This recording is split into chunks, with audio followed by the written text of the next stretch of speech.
Hello everyone, and welcome back to another whiteboard video. Today, we're going to go over why ranking exercises, specifically in a tier list, if any of you have seen this trend on YouTube or the rest of social media, why ranking exercises is a dumb thing to do, okay? And I'm going to go over three major things today. There are many more, but I'm choosing these three because I think they're the sort of biggest picture points to make about why ranking exercises is dumb. So let's jump into the first one. What does single mean? Well, think about what has to happen when you put something in rank order, right? And by the way, just an example of this trend is someone will make a video like, these are the 10 best quad exercises, or these are the exercises for XYZ muscle group ranked best to worst, right? And often which exercises are chosen are arbitrary to some degree. And so what has to happen for us to do that, to create this rank order of exercises? Well, the first thing we have to do is we have to assess criteria, right? Because we can't just randomly say, okay, this one's better than this one without explaining why. And when we pick criteria, we have to decide between a long list of criteria, and we have to pick out certain bits of criteria and prioritize them over all other criteria. So a good example in this particular case with this trend is people are saying, if a muscle is fully stretched and that muscle is loaded in the stretch, it is therefore higher up on the tier list, without consideration for a ton of other variables, right? And now we could make a whole other video about what all of those variables happen to be, but regardless, if we're making a rank sort of order system, what we're doing is we're isolating a single variable. We're saying this is the most important one, which in the case of this lengthened example, there's so much bullshit that is surrounding the messaging around this long length partial thing that I'm going to do a whole separate video on it, so stay tuned for that one. But a good analogy, I think, in this particular case to use, is think about what happens when you cook a meal. All right, so let's say I'm making chicken, and I'm going to put the chicken in an air fryer, okay? Delicious air fryer chicken. Cut up the chicken and put it in a bowl, mix it up, and you put in olive oil, you put in salt, pepper, garlic powder, onion powder, whatever it happens to be. You put in a bunch of those ingredients. What would happen if you said, arbitrarily, you said, all right, I think salt is like the most important. That's like top of the tier list for me. So instead of putting salt in the appropriate dose relative to the other ingredients, what you do is you put a pound of salt in the chicken and you put it in the air fryer. How do you think that chicken would taste? Right? Somewhat of a silly comparison, right? But hopefully the point is clear, which is that it's not about any of the single ingredients that you're putting into the chicken. It's about the combination and the interaction of ingredients that creates this beautiful chicken air fryer outcome, okay? Air fryer chicken outcome.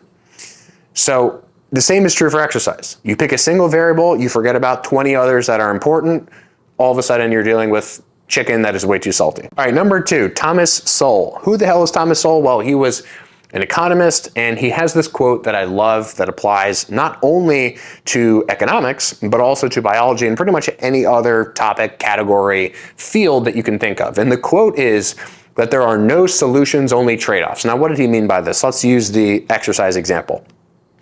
If you're choosing between two exercises, let's say two quad exercises, and let's say you're choosing between a hack squat and a leg extension. If you were to pick either one of those things, and many of you know this intuitively, what you're ultimately doing is you're saying, hey, I prefer all of the features, meaning I prefer all of the upsides and the downsides of this exercise over this other exercise. Now, of course, doing both isn't mutually exclusive, which we'll talk about in number three. But let's say you were pressed for time and you could only do one set, right? Just gun to your head, one set of either. What you would be forced to sort of battle with is, all right, the leg extension, it can train a shorter relative muscle length of the quads, and there are very little overlap with other muscles. Just very simply, just a couple features, right? But on the downside, it doesn't train, let's say, the fully knee bent, the fully stretched position. And if you look over to the hack squat, it trains a fully stretched position, but it's also not going to train the rectus femoris particularly well. It's going to train a longer relative muscle length of the single joint quads, and there's also going to be some interaction with different hip muscles, right? So there are other tissues that are also involved. So hopefully you see where I'm going with this, right? And the list could go on, but in either case, what you're looking at is the upsides and downsides of either. There are no solutions. What you have to live with in either case is, here are these features that are good or in accordance with my goal, and here are these features that are maybe not so good, right? And what you have to do whenever you're picking an exercise is you have to weigh this trade-off. And so to rank order in a blanket sense, these are the best for hypertrophy, these are the worst for hypertrophy, is to just completely get rid of any sort of nuanced conversation that we might have about the trade-offs to every exercise. Again, there are no solutions, there are only trade-offs. And so how do we attempt to solve for that in an exercise context? Well, we recognize that exercises do not exist in vacuums, right? There is no scenario in which, if you have access to all the equipment that you would want to have access to in a commercial gym or a private gym, whatever it happens to be, there's no scenario in which someone would be forcing you, ideally, no one would be forcing you to be like, hey, you only can do leg extensions or you only can do hack squats, right? If I have, let's say, 4 sets allocated to quads on a given day, I'll do 2 of each. Or maybe if I just prefer hack squats, I'll do 3 of the hack squats and 1 of the leg extensions, or vice versa, right? So to assume that an exercise, that we can look at an exercise just within the context of itself, is to totally ignore the whole purpose of what's called a training program, where, because of the fact that there are no solutions, only trade-offs, there will be certain gaps that need to be filled when you're doing one kind of exercise that are then filled with another exercise. So really what we should be thinking about when we're thinking about what exercises should I choose, which are better or worse, are the particular goals that you are trying to accomplish. And the only way that you can pick the exercises that are right for you is if you have some kind of idea of the different features of each exercise and what the trade-offs of either are. And in addition to that, not putting any single variable on a pedestal above all others, but rather actually turning your brain on, not just shutting it off and blindly listening to people who say this is the best and this is the worst, right? And just as an aside, anyone that says that this is the best or this is the worst without a particular context probably doesn't know a lot about what they're talking about in terms of not being able to explain the nuance. So in my personal opinion, this whole ranking system concept is pretty dumb, but it's not just dumb. It's almost, it almost encourages more content creation that is more and more just progressively becomes more oversimplified.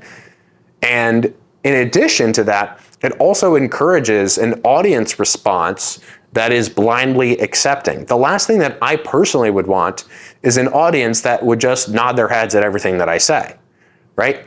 The best case scenario as a creator, and this has been my experience, is when you put something out that maybe wasn't really spot on, that maybe you didn't explain, that maybe was just flat out wrong in a particular context, and your audience says, hey, creator, what about this thing? Or what about this thing? Or, hey, I learned this, and I want to give you pushback on that thing that you said because it didn't seem totally nuanced in my opinion, right? That is the audience that I personally want to cultivate, which is why I'm making videos like this.